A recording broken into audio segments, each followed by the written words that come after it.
Josie's on a vacation far away. Come around and talk it over. So many. Hey everybody, today I am joined by producer and co-host Chris Fafalios to break down the writing, recording, and lyrical interpretation behind the Outfield's classic hit single, Your Love, taken from their 1985 debut album, Play Deep.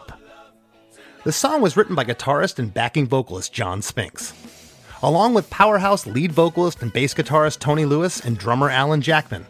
This band created a song that perfectly sums up the word timeless. I would dare say that Your Love is bigger now than it's ever been, having been covered by thousands of artists, including Less Than Jake, and now appearing in TikToks and Reels as we speak. Lots of really cool connecting of the dots here too, with producer William Whitman and executive producer Rick Chertoff, having worked with numerous past Chris DeMakes a Podcast guests. The only thing that would have been better than breaking down the song by ourselves would have been for John and Tony to be right here with us. Rest in peace to the both of them.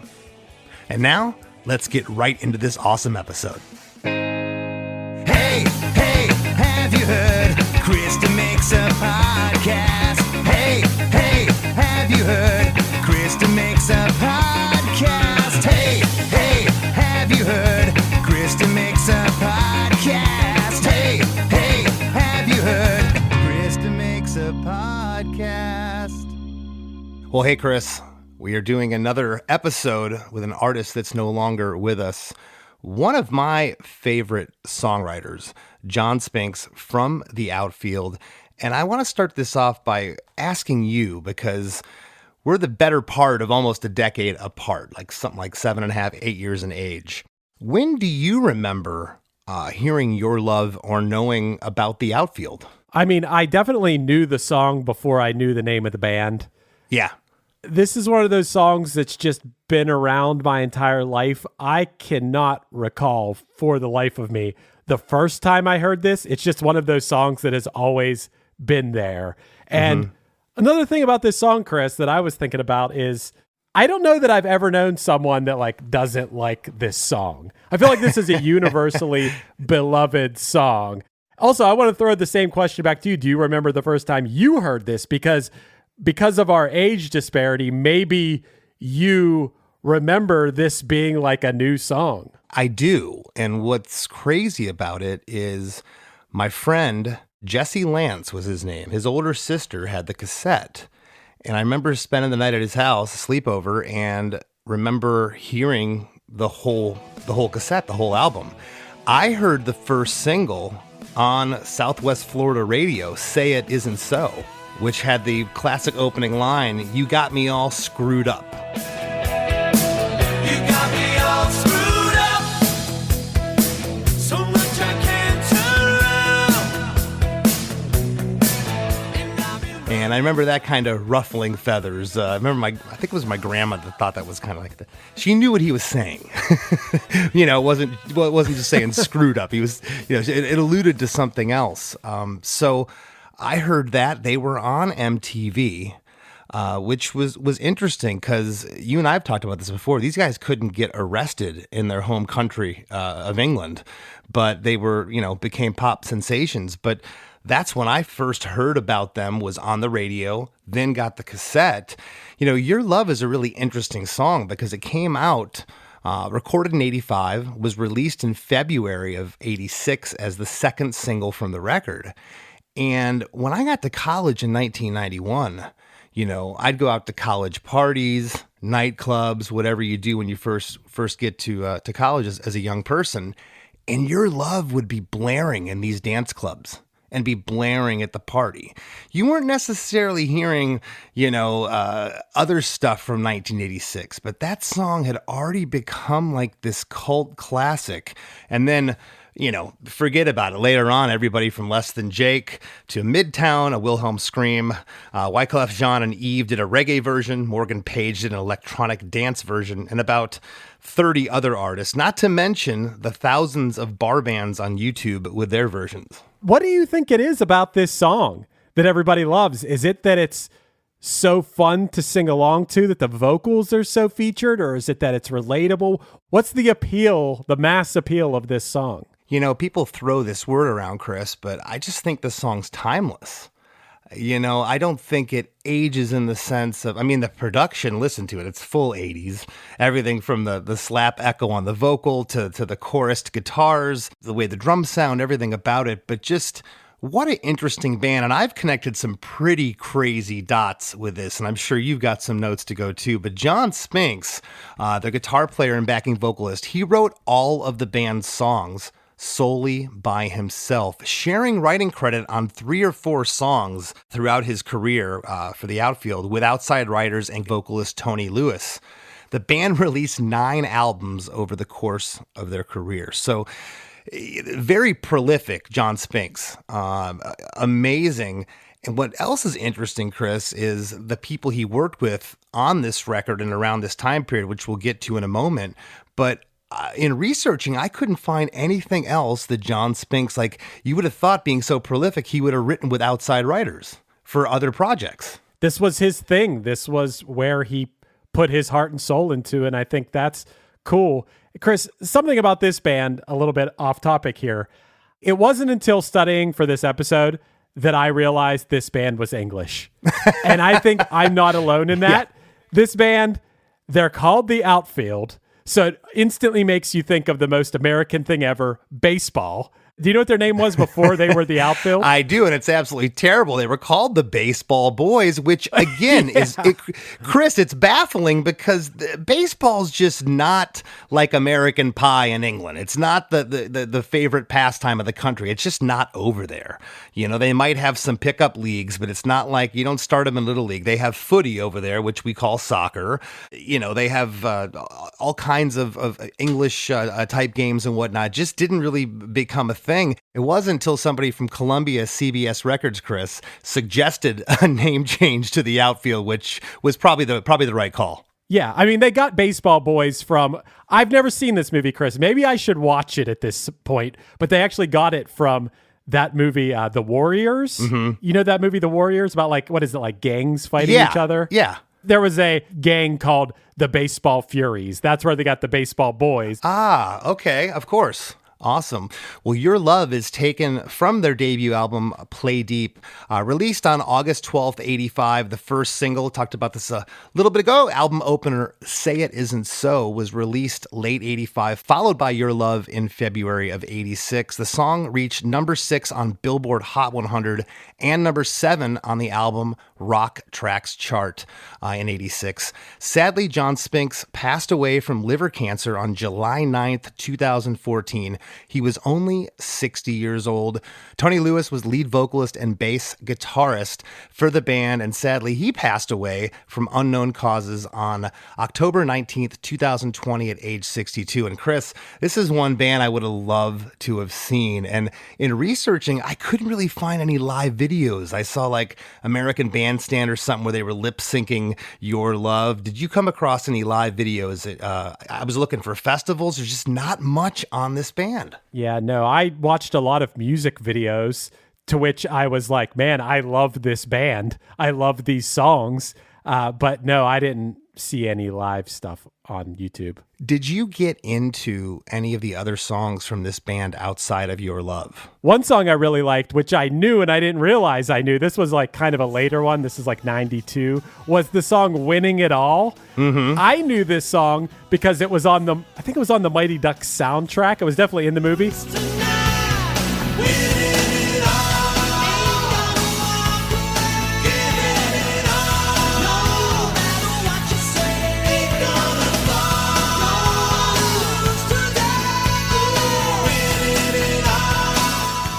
I also really like the song, this is from earlier, but the song Since You've Been Gone from their second album, Bangin' in 1987. Do you know that song? I do know that song. That's an amazing song.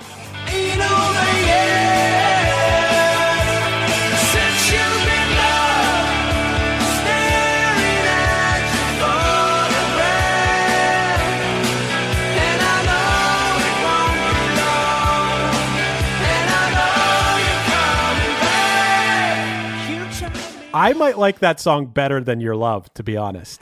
Yeah, it's really, really good. Also, I Don't Need Her and Every Time You Cry from the first record. And honorable mention to Closer to Me from 1992's album called Rock Eye. I think that is absolute power pop perfection. Tonight we're just a little bit closer. Tonight it's just the way it's gonna be. Yeah. Tonight I'm just a little bit closer.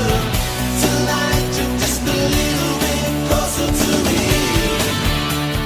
So good. I really think if there was ever a time to use the word underrated, it'd be this band. They were kind of faceless. Yes, they were on MTV, but I don't even know if they were ever headliners, Chris. Again, I couldn't find any live stuff. You would have thought someone shot some home videos over the years. The classic lineup of the Outfield was rounded out by drummer Alan Jackman. And apparently, Chris, there was no Josie. She was not on a vacation far away. Right. Yeah, I thought it was pretty interesting. This is a completely made up story written on John Spinks' porch of his flat. Him and Tony Lewis sat on the porch and hashed out the song in about 20 minutes. No basis in reality. Josie's not a real person. Completely invented story. And, one thing, and we'll get into it as we get into the lyrics of this song, I never paid attention to the story of this song, really. I know that there was a Josie, of course, it's in the first line of the song, but I never really knew what this song was kind of about. And I was kind of like, whoa, I didn't realize this as I was going through this, getting prepared for this episode. There's only one episode out of the over 200 we've done that really comes to mind. It was Chad Price. Remember when I asked him, what's this song about? He just like, I don't know, they're just words. I figured we would have got a lot more with that. Because I've written songs that are just words. I don't really know what they're about, or I just wanted to write a fictitious story. And certainly there's had to have been thousands of country songs or old rock songs that were just, fictitious. But it's just really interesting. A couple more things here before we jump into the song. I don't know how far you got in with this, Chris, but Play Deep, the album that Your Love was on, this and the follow-up Bangin' were produced by William Whitman. Do you know anything about him? The only thing I really could find about him, because I couldn't even click into his name on the internet, but I knew that he worked with Cyndi Lauper and The Fix. What did you find out about him? Well, I may have dug a little bit deeper. He's 71 years old now. He now plays bass for Cyndi Lauper. He was a New York guy. Played for the alternative band Too Much Joy. Do you remember them? Not at all. They were interesting. They started in the late 80s, early 90s. They were kind of alternative before they knew what to call it. Check it out. Roger and I absolutely love them. Roger from Less Than Jake. I hit him up yesterday in preparing for this episode and said, you're not going to believe, because Roger and I bonded over the Outfield. For those that don't know, that was our first, it wasn't a punk band. When we first met, he's like, dude, you like the Outfield? I'm like, yeah, one of the greatest records ever. And before we go any further about William Whitman, I know we've said this before, or at least I've said it to you, and I wanted to bring it up, but the Outfield to me is just it's just honest rock and roll. It's fun. It makes you feel good. And for me, I feel like the sister band for you, or brother band, however you want to say it, would be Gin Blossoms. Okay. In the 90s. Yeah. I feel like there's similarities here with the bands. It's honest rock. It's something that, kind of everyone in the family can hear, not be offended by it. It's just good music. And timeless. You used the word timeless earlier, and I feel that way about both of those bands. Yeah, this was another Little League baseball game, ride to the games cassette in Dad's car. My father loved this band, and we absolutely wore this cassette out. Back to producer William Whitman. We talked about he played for Too Much Joy, which that's still amazing me. Such a cool band. He produced, mixed, and engineered for The Fix, Scandal, Joan Osborne, The Hooters. Worked A&R for Columbia and Epic Records. New York-based, most likely arranged by Columbia to be the producer. Again, I was wondering, how did this guy get with an English band? And it was all through the record label. However, the album was recorded at AIR Studios in London. Goes to the next person. The executive producer of the record was Rick Chertoff, who co-wrote Girls Just Want to Have Fun, Time After Time. Dude. Right. Damn, I wish I was your lover. Our boy Eric Bazillion. This is Eric Bazillion's friend, you know?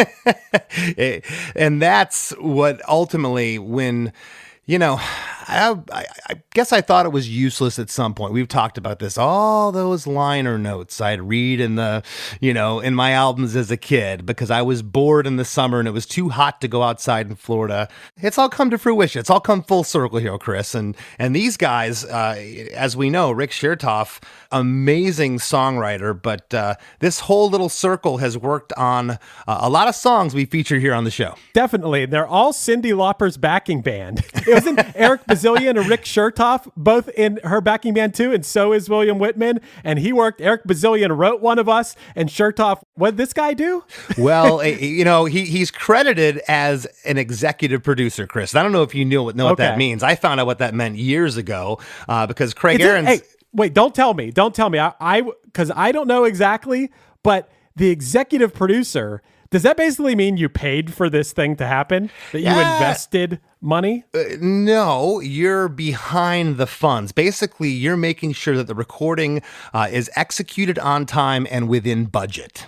So the executive producer, you know, when you've blown through your 100,000, the producer gets on the phone and goes, "Hey, Rick, we got to talk.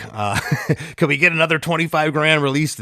You know, we're right in the middle of this. We're almost finished," type thing. And he'd go back and try to commandeer more money. And that's how that whole thing worked. Gotcha. Craig Aronson took an executive producer and an A&R credit on our records, but he deserved it. He made sure everything went smoothly. Nice. Yeah, this band is really interesting, Chris. I like them a lot. I did notice that on some of their other songs, maybe not on Your Love as much. Maybe some people could argue. But Tony Lewis sounds a lot like Sting a lot of times. Do you notice how much he sounds like Sting on a lot of songs? Absolutely. And he also reminds me a little bit of Colin Hay from Men at Work on certain inflections with his voice. I don't know if you hear that or not. Oh, yeah. Yeah. But the Sting thing was very much apparent to me that I would have thought, like I said, maybe not Your Love, but a lot of their other songs, I think people would have thought like, oh, that's The Police or that's Sting. And Chris, I wanted to really put you and the listeners like in the mind. We do this a lot on One Hit Thunder, but put you in the mind of what was going on musically in the world at the moment that this song hit its peak of number 6 on May 10th of 1986. The number 1 song at that time, Chris, a song that I literally was in the pool yesterday with my girlfriend, and this song came on, and I'm like, "You like this song?" She's like, "Yeah, I like this song. I think it's got a little bit of a resurgence lately." The number 1 song at this time was West End Girls from Pet Shop Boys. Oh, cool. In a western town, a dead end world. The East End boys and West End girls. Ooh, West End town, a dead end world. East End boys, West End girls. West End girls. I loved that song. I can't say I was a Pet Shop Boys fan, but what a unique, quirky, cool song. Let's try to get those guys on. I've tried. I already tried. I already got rejected. I already got rejected on it. All right. Other songs, Chris, that were on the charts at this time. Number 2 was Addicted to Love from Robert Palmer. Number 3 was Greatest Love of All from Whitney Houston. Number 4, I'm sure you like this one, Why Can't This Be Love from Van Halen. And number 5 at the time, one of my favorites, What Have You Done For Me Lately from Janet Jackson. So those were the 5 songs above Your Love at this time. Stacked, absolutely stacked top 10 at this time. Janet Jackson, Van Halen, Whitney Houston, Robert Palmer, Pet Shop Boys. I mean, it's a great piece of chart history at this time. Absolutely. And one more little aside here, Chris, before we jump into the song. You know, let's not discount John Spinks' backing vocals, and we're going to get into that in here. He was an integral part, and he had that lower voice, okay? I've always kind of equated, again, going back to Roger and I, sitting on the couch with our acoustics playing Outfield covers. I was John Spinks. I had the lower growly voice, and Roger had that high Tony Lewis voice. So the song is 3 minutes and 36 seconds. It starts out, verse 1. Josie's on a vacation far away. Come around and talk it over. So many things that I wanna say. You know I like my girls a little bit older. I just want Josie's on a vacation far away. Come around and talk it over. So many things that I want to say. You know, I like my girls a little bit older. How much older is he talking here, Chris? That was one of my first notes, is that it's definitely a twist on, we talk a lot of times about like some of these older 70s and 80s songs. That Benny Mardones song always comes to mind, where it's like creepy talking about a younger woman. That this was like a breath of fresh air saying, I actually like my women older. Yeah. So I thought that was a nice change from what you heard in a lot of like songs that you cringe about nowadays. Also, Josie being on this vacation far away, never thought about that line before, but Josie is his current love interest or girlfriend. And in this song, he's trying to persuade another girl to come over and spend the night with him. That's what's going on here. Interesting take. You didn't realize that? Did you not realize that? No, I didn't realize it. You just hit me over the head with a mallet. Good one, Chris. I just want to use your love tonight. I don't want to lose your love tonight. I just want to use your love tonight. And I don't want to lose your love tonight. So use the current lady's love, but he doesn't want to lose the other lady's love that's away on vacation, Josie. That could be the case. I didn't really look at that line. This is made up. Yeah, but regardless of it being made up, which, Chris, if this is a song, as I suspect, about cheating, about being a philanderer, then maybe even if it was based in some reality, he would be like, no, this is just a story I made up, you know? Well, I've heard versions of this song, Chris, the video in particular, where they loop the guitar part in the beginning and the vocal doesn't start. Yeah. But I went for what was on the radio. It always started with the vocal, which we've talked about this before. Radio programmers didn't like that. They liked, and it may have... that other video version, that may have been sent to radio so they can talk over, hey, and this is new from the Outfield, while the guitar part's going and then the vocal comes in. But I went with the classic album version, which I think is the best version. Stereo guitar right off the top here, slightly overdriven with a chorus effect, very popular in the 80s. It's just a beautiful sound. And a killer sounding slap echo on the vocals. It's so good and fitting. And if you just zone in on that, I don't know if you did, Chris, when listening to this, it's almost to the point where it's too much. It's right on the cusp. Yeah, it's a lot. It is. Yeah, and there's some really, really good vocal layering. And besides songs that start off with the chorus here on the show that we've had many, this may be the quickest song to the chorus that doesn't start with the chorus. It's 16 seconds we're in the chorus hook here, which is a full 7 seconds faster than What's My Age Again from Blink. The lyric, I just want to use your love tonight. And I don't want to lose your love tonight. We get that first harmony on I don't want to lose your love tonight. These big harmonies pan left and right. John Spinks, his low vocal definitely in there. And at the end of this chorus, Chris, the night, the lead vocal is held out longer. And I wrote feel. And what I mean by that is, you know, we've talked about this. When you get stuff on a grid in a computer, you look at, oh, that vocal is too long. It's hanging out. And then visually it bothers you. And then you start to hear it that way.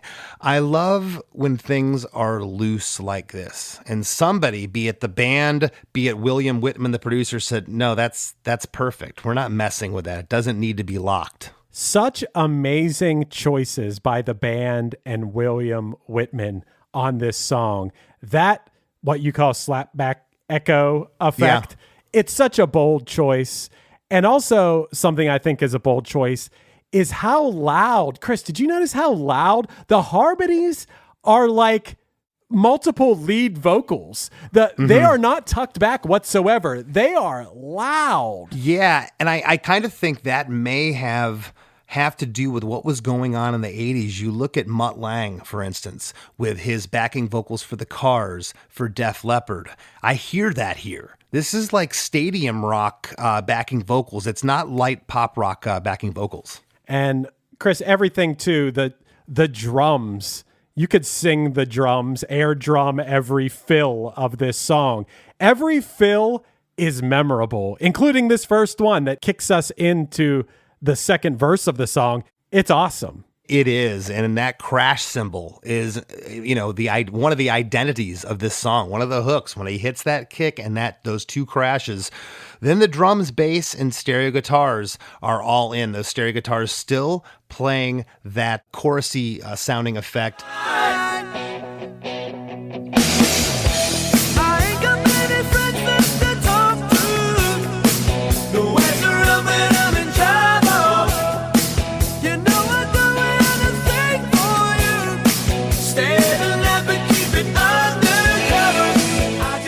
I ain't got many friends left to talk to. Nowhere to run when I'm in trouble. I'd do anything for you. Stay the night, but keep it undercover. Great line.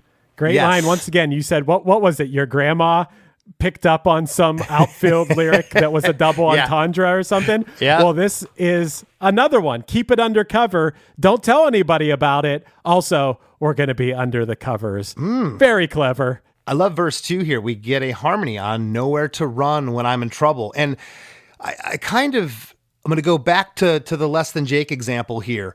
A lot of our harmonies are co-lead vocals. And that's what I hear on this part. When John comes in with that low vocal here, it's not buried. You can tell it's a different voice. And I always love that. You can really hear his lower harmony.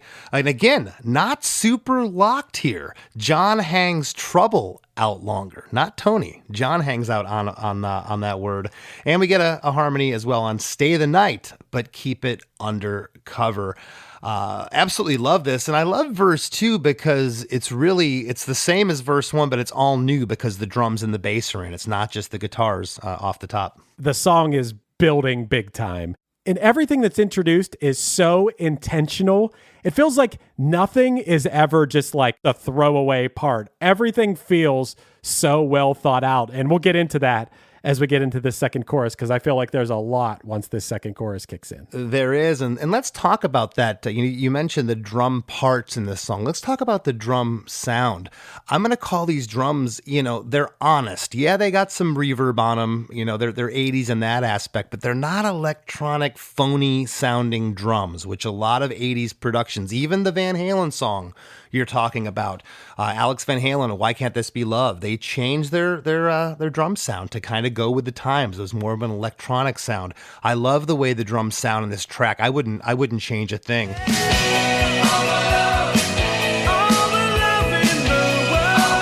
Hey, everybody, don't go anywhere. We got lots more Chris DeMakes a Podcast coming right up after a few words from our sponsors. Here at Chris DeMakes a Podcast, we're proud to call DistroKid a sponsor. And if you're a band or artist looking to release your music, you can head to distrokid.com/VIP/DeMakes to get 30% off your first year with DistroKid. Getting your music out on all the places people stream music, like Spotify, Apple Music, Tidal, YouTube Music, and Amazon Music, is just the tip of the iceberg as far as what you can do with DistroKid. Get pre-saves with Hyperfollow. Pay your collaborators with splits. Stop music thieves from stealing your music and uploading it to streaming services without your permission with DistroLock. Make a mini video to use on your socials. Create Spotify canvases for your songs. Easily withdraw your earnings. Even use great built-in tools like Mixia and Instant Share to mix and collaborate. I could go on and on about all the benefits of releasing your music through DistroKid, but why not go see for yourself and save 30% on your first year at the same time? And support a sponsor of your favorite podcast. Head to distrokid.com/VIP/DeMakes to learn everything you need to know about DistroKid. That's distrokid.com/VIP/DeMakes. When you think about businesses that are selling through the roof, like Skims or Allbirds, sure, you think about a great product, a cool brand, and great marketing. But an often overlooked secret is actually the businesses behind the business, making selling and for shoppers buying simple. For millions of businesses, that business is Shopify. It's home of ShopPay, the #1 checkout in the world. You can use it to boost conversions up to 50%, meaning way less carts going abandoned and way more sales going through to checkout. Upgrade your business and get the same checkout Allbirds uses. Sign up for your $1 per month trial period at shopify.com/income, all lowercase. Go to shopify.com/income to upgrade your selling today. Shopify.com/income. Hey, Washington, D.C., class it up with Crocs. You know back to school is coming in fast. So why wait to find your new fave footwear? Step into a local Crocs store and step into your new look. Try it, style it, make it yours. Because the right pair doesn't just show up, it shows off. First day fits, handled. Walk out ready for whatever's next. Visit your nearest Crocs store today. Summer means firing up the grill, getting together with friends, and making the most of the weekends. Total Wine & More is my first stop. Whether it's seltzers and ready-to-serve cocktails for the cooler, or a good bottle of bourbon, everything I need is at Total Wine. With the lowest prices, it's easy to stock up for whatever the weekend brings, and I can get everything I need in one stop. Shop Total Wine & More and get ready for your next summer party. Spirits are not sold in Virginia or North Carolina. Drink responsibly, must be 21. This episode is brought to you by Welch's Fruit Snacks. Back to school season can be tough on parents, but choosing a snack you and your kids can both get behind doesn't have to be. Stock up on Welch's Fruit Snacks, made with whole fruit and now made with no artificial dyes. It's a snack kids already love and one you can feel good about giving them. Go back to school with Welch's Fruit Snacks, now made with no artificial dyes. This episode is brought to you by State Farm. Listening to this podcast instead of doom scrolling? Smart move. Another smart move? Getting help from one of State Farm's 19,000 local agents when you choose to bundle home and auto. Bundling, just another way to save with the Personal Price Plan. Prices are based on rating plans that vary by state. Coverage options are selected by the customer. Availability, amount of discounts and savings, and eligibility vary by state. Hear that? That's now Crispy and McCrispy strips meeting creamy Caesar sauce. Sounds extra crispy. Caesar sauce at McDonald's for a limited time. Ba-da-ba-ba-ba. I get so many headaches every month. It could be chronic migraine, 15 or more headache days a month, each lasting 4 hours or more. Botox, onabotulinum toxin A, prevents headaches in adults with chronic migraine. It's not for those who have 14 or fewer headache days a month. Prescription Botox is injected by your doctor. Effects of Botox may spread hours to weeks after injection, causing serious symptoms. Alert your doctor right away, as difficulty swallowing, speaking, breathing, eye problems, or muscle weakness can be signs of a life-threatening condition. Patients with these conditions before injection are at highest risk. Side effects may include allergic reactions, neck and injection site pain, fatigue, and headache. Allergic reactions can include rash, welts, asthma symptoms, and dizziness. Don't receive Botox if there's a skin infection. Tell your doctor your medical history, muscle or nerve conditions, including ALS, Lou Gehrig's disease, myasthenia gravis, or Lambert-Eaton syndrome, and medications, including botulinum toxins, as these may increase the risk of serious side effects. Why wait? Ask your doctor. Visit BotoxChronicMigraine.com or call 1-800-44-BOTOX to learn more.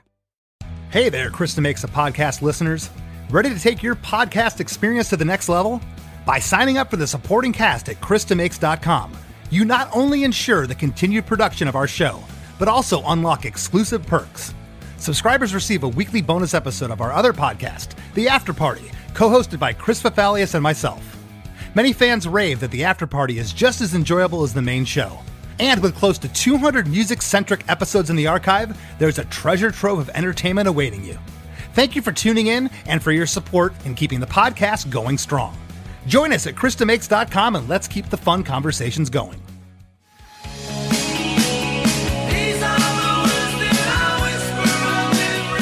And now, back to the show. Chorus 2 comes right off of verse 2, and you mentioned it, Chris. This is when the song, to me, really starts to build. I just want to use your love tonight.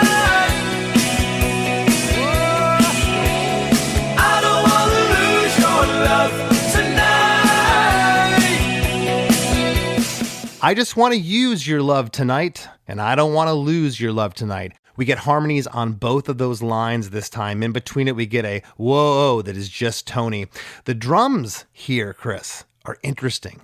They go to the ride cymbal. They get lighter here for the chorus.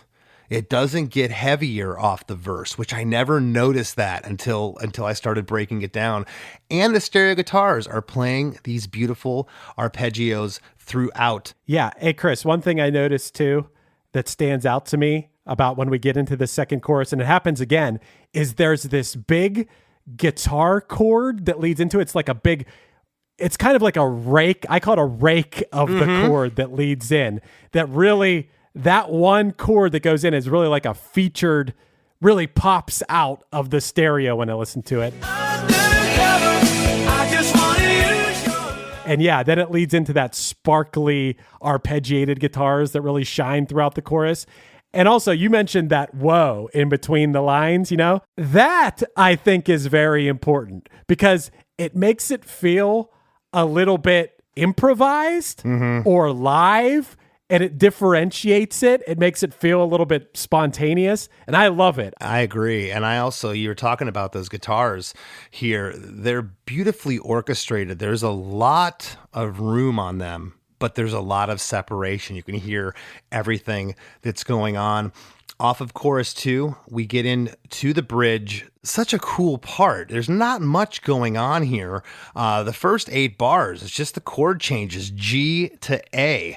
And it's 8 bars of drums, bass, and the stereo guitars are playing a nice arpeggiated picking pattern. And there's also a dual lead guitar that comes in.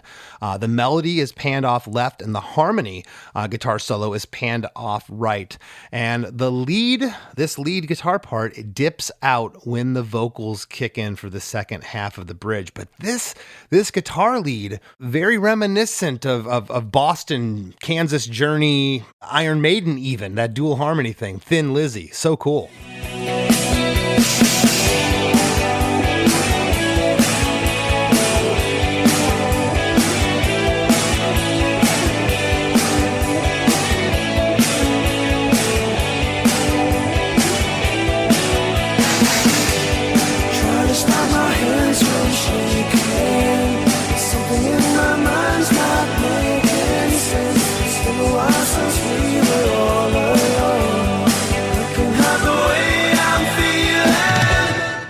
Is this the fastest we've ever got to a bridge in a song? How are we at the bridge already? Right. And the bridge is only at like 1:08 in the song, and you're already there. Jeez. Which is shocking because you still got 2.5 minutes left of the track.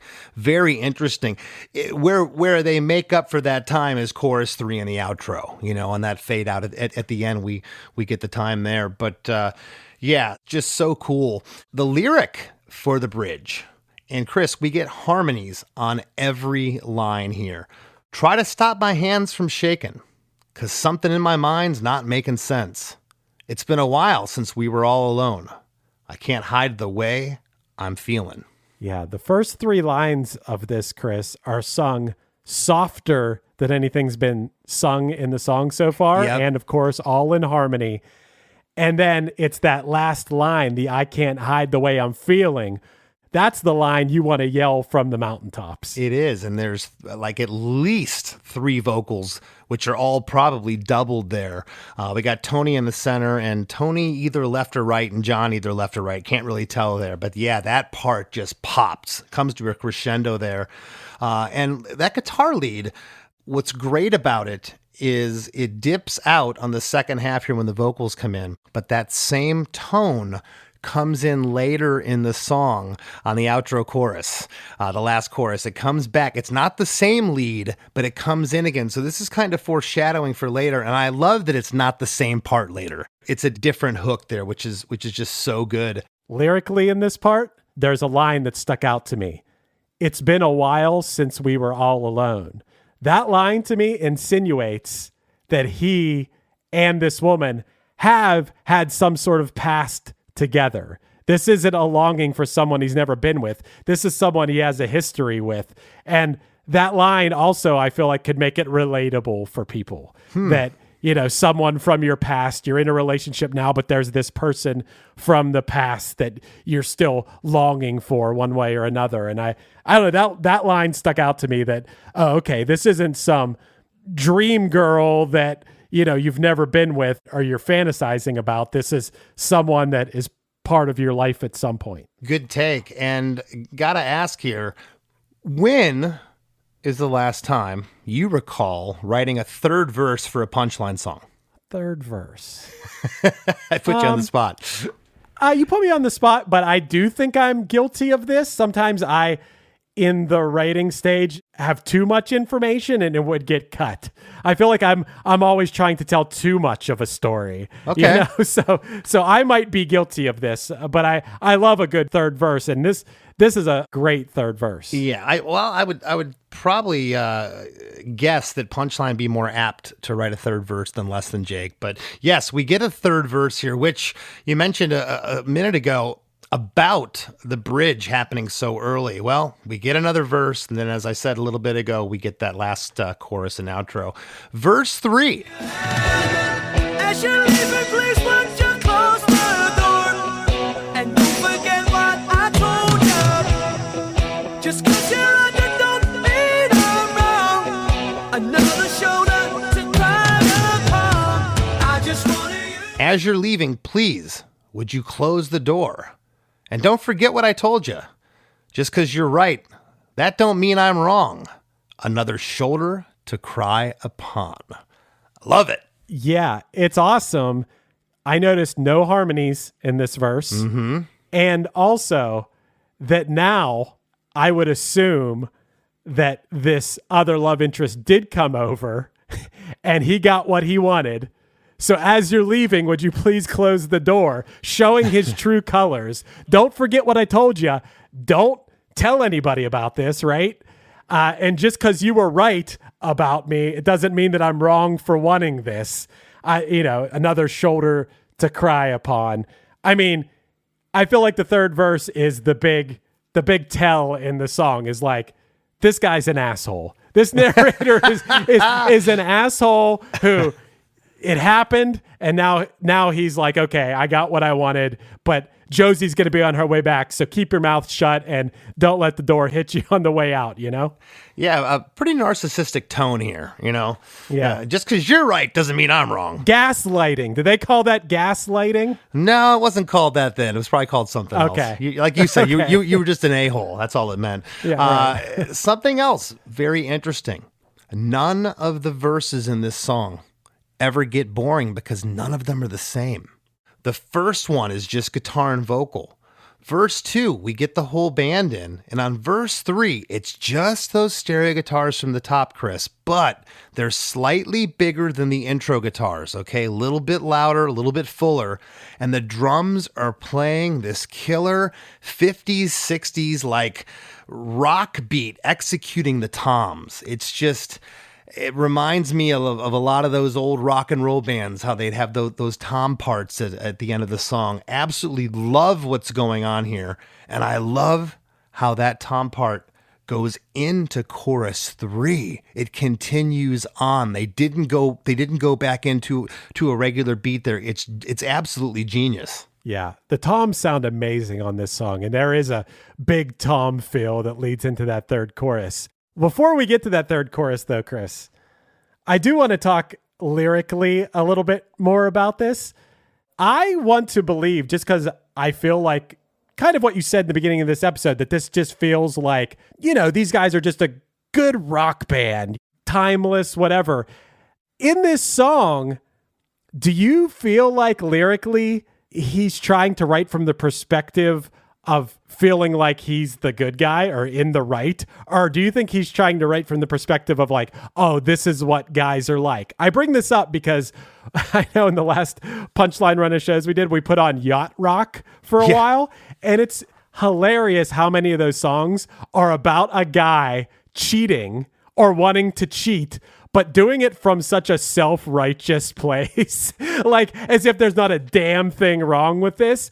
In this song, do you feel like they're showing the typical, like, dog type of guy here and what they're like? Or do you think they're writing from like, oh, there's not a thing wrong with me doing what I'm doing here? Wow. I mean, I don't know. I mean, like I said just now, that line could be taken as, this is kind of bullheaded narcissistic because you're right. Just because you're right, that don't mean I'm wrong. But a lot of what you're talking about, I never really even thought about until you and I started recording. Okay, yeah. Honestly, I've heard this song a million times. And then when I researched it, I was like, oh, this is just a nonsensical story that someone wrote. And something else you mentioned about verse 3, and we've talked about this before, when sometimes a vocal sitting alone is more personal than having backing vocals piled on top of it. And, what is being said here definitely lends itself to that. The times they choose to use the harmonies and stuff and the times they choose to take them away, it's just perfect songwriting. Once again, everything in this song is so intentional. This camp of guys, man, when we had Eric Bazillion on a couple times, listening to him talk about these guys that think about songwriting this way, where everything has a reason why it's in there. Nothing is just like, we just need a guitar there, whatever. Like everything is so well thought out. Yeah. This is another prime example of just great songwriting. Well, and you talked about that, was it in chorus 1, that whoa? Yeah. Yeah, it was actually in chorus 2, in between the two lyrics. There's a whoa that Tony lets out. I feel like the whole end of this song has that kind of loose feeling of ad-libbing, which goes back to prior to Pro Tools. You would do 5, 6, 7, 8 vocal takes. Sometimes you'd go back and punch in. Well, now when you went back to the hotel or wherever you were staying at, the producer's there, combing through stuff, and he's going, ooh, that's cool. Let's put that in there. He'd be cutting tape, and you would come in and be like, and who knows as well, they could have been playing this song out in the nightclubs. And a lot of this, what sounds like it was ad-libbed, may have been how they were singing it when they were out there playing. Again, no video exists from that time period. I mentioned chorus 3, those drums from verse 3 continue in. I just want to use your love tonight.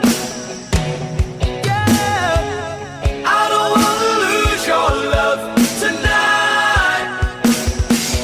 Yeah, I just want to use your love tonight. I don't want to lose your love tonight.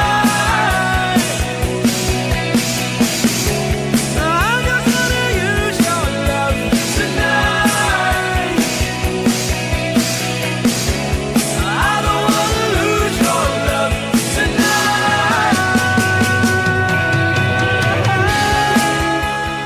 tonight. Leading into that second part of this chorus, that huge, what I would call a galloping drum fill that Yes. leads into that just picks everything up. It picks the energy up. And then once again, Chris, we get one of those huge rakes of a chord to lead into this. Between that galloping drum fill and that huge rake of a chord, it turns the lights on in the song,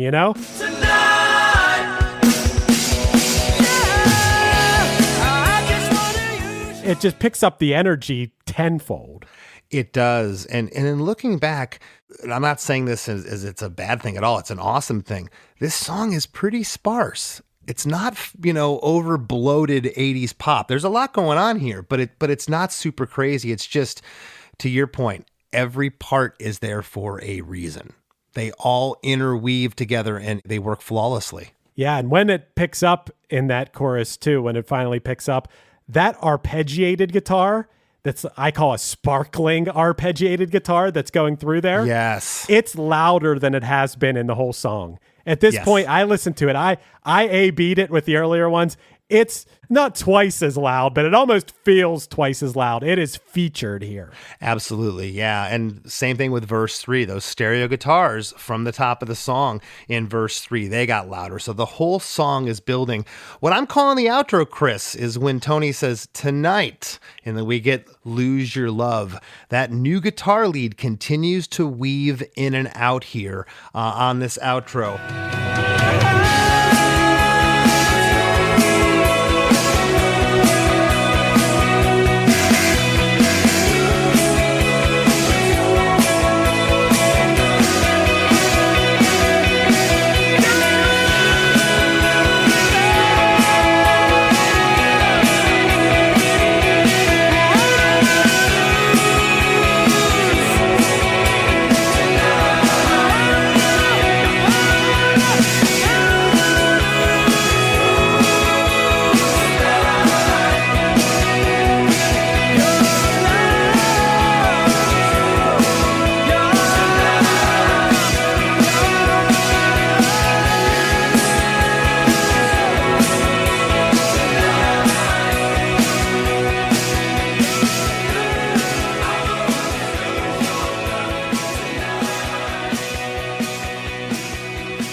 Chris, the $60 million question. Why is this song still going? It's now on TikTok videos. It's bigger than ever.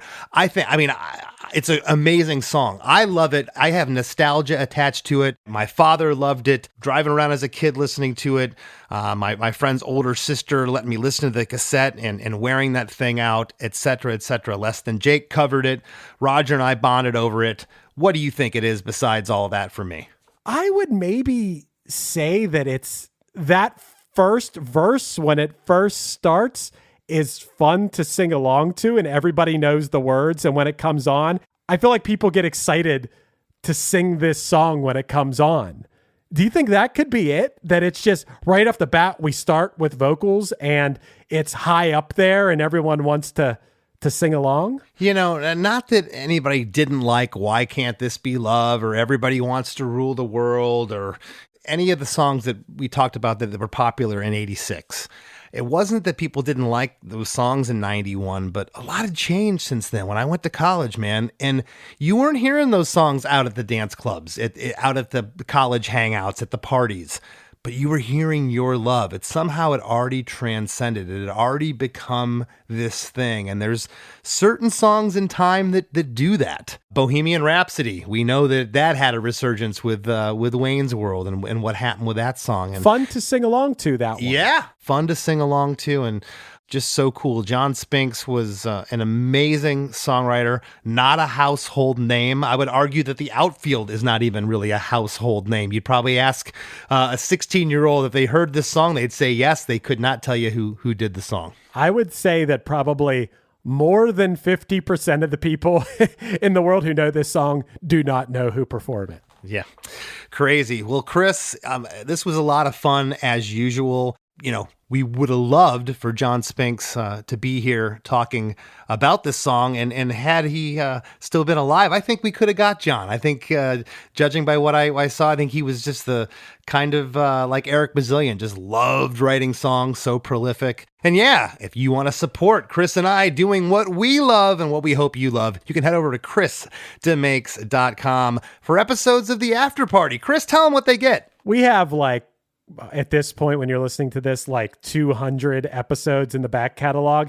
If you like listening to Chris and I talk about music like we like to do, not just music, all kind of stuff, but there's a giant archive of past episodes, plus a new episode of The After Party every Monday at chrisdemakes.com for a few bucks a month. You allow us to continue making Chris DeMakes a podcast, and you get a bonus episode every week. You can't beat that. And we're really thankful to everyone who's already a member. That really means a lot to us.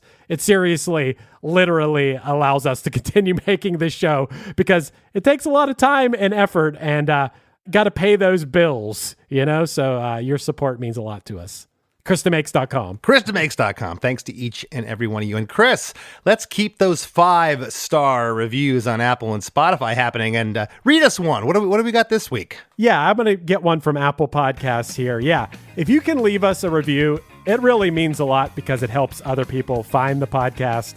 And, we're just trying to work our way up the ladder of the bigger and bigger guests because you guys request a lot of big guests. We want to get them, and the more people that know about our podcast increases our chances of that. Here's a review we got from someone named Kaiser DBC, who said that this is their favorite podcast, gave us 5 stars, and said, I look forward to this podcast every week, and so will you. Chris and Chris effortlessly educate and entertain their audience each episode. Don't believe me? Listen to the Mark McGrath episode.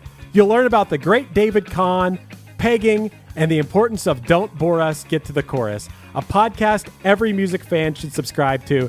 Thanks, Kaiser. Hey, Chris, it's also interesting about that? We didn't mention in this episode that David Kahn, the Outfield recorded, I think, their 3rd album with David Kahn. Just to tie it all together. They did. Voices of Babylon. Honorable mention to My Paradise from that record. Great song.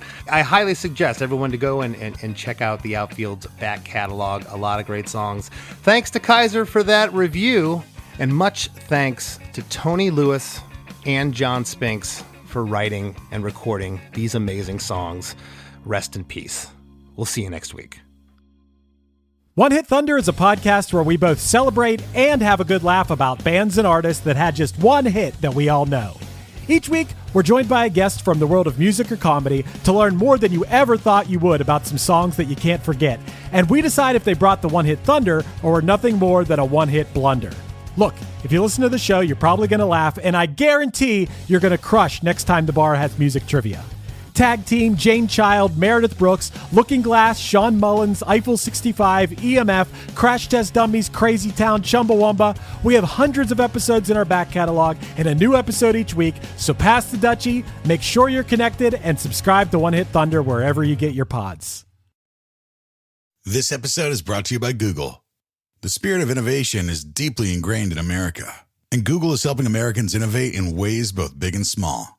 The U.S. Department of Transportation is empowering staff with Google AI tools to rapidly synthesize research and streamline contracting, directly strengthening the safety and reliability of our nation's transit systems.